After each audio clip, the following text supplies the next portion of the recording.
माकपा भले ही बंगाल में अपना सियासी वजूद वापस पाने की जुगत में जुटी हो, लेकिन प्रदेश में इस वक्त सत्ताधारी टीएमसी और विपक्षी बीजेपी के बीच कांटे की टक्कर चल रही है।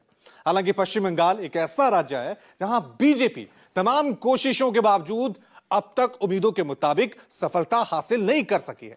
बीते 2 चुनावों में बीजेपी लगातार विफल साबित हुई है। ऐसे में अब की बार टीएमसी और बीजेपी के बीच किस तरह सियासी युद्ध जारी रहने की संभावना है, यह भी देख लीजिए।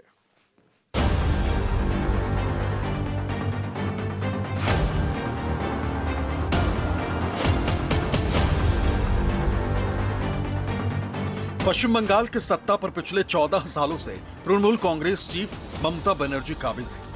जब से ममता बनर्जी ने प्रदेश की कमान संभाली है, तब से भारतीय जनता पार्टी भी प्रदेश में अपना सियासी वजूद बढ़ाने में जुटी है। बीजेपी पिछले यानी 2021 के चुनाव में पूरे दमखम के साथ मैदान में उतरी और विपक्षी दल का तमगा हासिल करने में कामयाब रही। ऐसे में अब की बार बीजेपी की नजर मुख्यमंत्री की कुर्सी पर टिकी हुई, लेकिन बंगाल में ममता बनर्जी की टीएमसी का किला ढहा पाना भारतीय जनता पार्टी के लिए उतना आसान भी नहीं।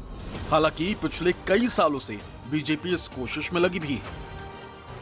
कांग्रेस से निकली ममता बनर्जी ने साल 1998 में तृणमूल कांग्रेस का गठन किया। शुरुआत में तो उन्हें सफलता नहीं मिली, लेकिन 13 साल बाद 2011 में ममता बनर्जी ने पहली बार पश्चिम बंगाल की सत्ता हासिल की। तब ममता की टीएमसी ने पश्चिम बंगाल में 34 साल पुराने लेफ्ट के किले को ढहाया था। ममता बनर्जी के बंगाल के सत्ता में आने तक प्रदेश में बीजेपी का कोई खास रोल नहीं था। 2009 के लोकसभा चुनाव में बीजेपी को एक सीट जरूर मिली थी, लेकिन विधानसभा में इस समय तक खाता भी नहीं खुला था। 2011 के विधानसभा चुनाव में भी बीजेपी शून्य पर ही आउट हो गई थी, जबकि ममता की टीएमसी को 184 सीटें मिली थी। हालांकि इसके बाद बंगाल में बीजेपी का ग्राफ बढ़ता चला गया। 2014 के लोकसभा चुनाव में पश्चिम बंगाल की 2 सीटों पर जीत दर्ज करने के बाद बीजेपी ने राज्य में ममता बनर्जी को चुनौती देनी शुरू कर दी। इसके बाद 2016 के चुनाव में 3 सीटें जीतकर बीजेपी विधानसभा में भी एंटर कर गई। इस चुनाव में टीएमसी को 211 सीटें मिली थी। बीजेपी को पश्चिम बंगाल में असल कामयाबी 2019 के लोकसभा चुनाव में मिली, जब वो राज्य की 42 में से 18 सीटों पर जीत दर्ज करने में कामयाब रही। इसके 2 साल बाद 2021 में हुए विधानसभा चुनाव में लेफ्ट और कांग्रेस को पीछे छोड़ते हुए बीजेपी ने 77 सीटें जीतकर अपने आगे बढ़ने का सिलसिला जारी रखा। इस चुनाव में दीदी की पार्टी 215 सीटों पर जीत दर्ज करने में कामयाब रही। हालांकि बीते लोकसभा चुनाव में बीजेपी का ग्राफ गिरकर 18 से 12 पर आ गया। अब बारी अगले साल होने वाले विधानसभा चुनाव की है। बीजेपी के लिए जितनी बड़ी चुनौती है, पार्टी आलाकमान उतने ही बड़े पैमाने पर बंगाल में अपनी रणनीति को भी अंजाम देने में जुटी, जिसकी कमान कभी ममता के सबसे भरोसेमंद माने जाने वाले शुभेंदु अधिकारी संभाल रहे हैं। और शुभेंदु अधिकारी अभी से ही बंगाल चुनाव को हिंदू मुस्लिम के एजेंडे पर सेट करने में जुट गए। उधर टीएमसी भी अगले साल होने वाले चुनाव को लेकर पूरी तरह आश्वस्त है कि इस बार भी ममता दीदी की जीत सुनिश्चित है। 20 साल बाद उड़ीसा में जय जगन्नाथ बोल के भाजपा आया। 20 साल बाद पहले बीजेपी का सरकार आया 24 में। 25 में 27 साल बाद बीजेपी का वापसी हुआ। दिल्ली का जीत हमारी है। 26 बंगाल का बारी है। बंगाल में भी मुसलमान वोट हमारी जरूरत नहीं है।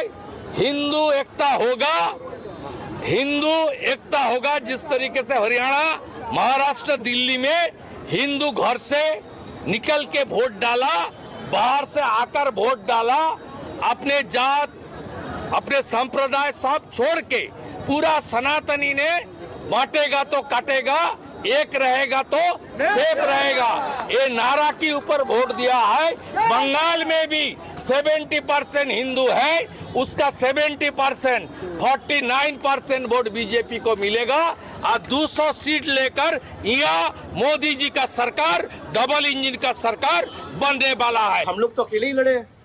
26 तो अभी 1 साल बाकी है। हम लोग 21 में अकेले लड़े, हम लोग 24 में अकेले लड़े, हम लोग 19 में अकेले लड़े, हम लोग 14 में अकेले लड़े, हम लोग 16 में अकेले लड़े। और अकेला लड़के हम लोग शानदार प्रदर्शन किया है, तो अकेले ही लड़ेंगे। बहरहाल अब 2026 में होने वाले बंगाल का बैटल कौन जीतेगा, इसके लिए तो फिलहाल इंतजार करना होगा। लेकिन जिस तरह से बंगाल में अभी से बीजेपी और ममता बनर्जी ने अपना चुनावी अभियान छेड़ दिया है, उससे कम से कम इतना तो तय है कि अब की बार पश्चिम बंगाल विधानसभा का चुनाव भी काफी टफ होने वाला है। Bureau report, news 24।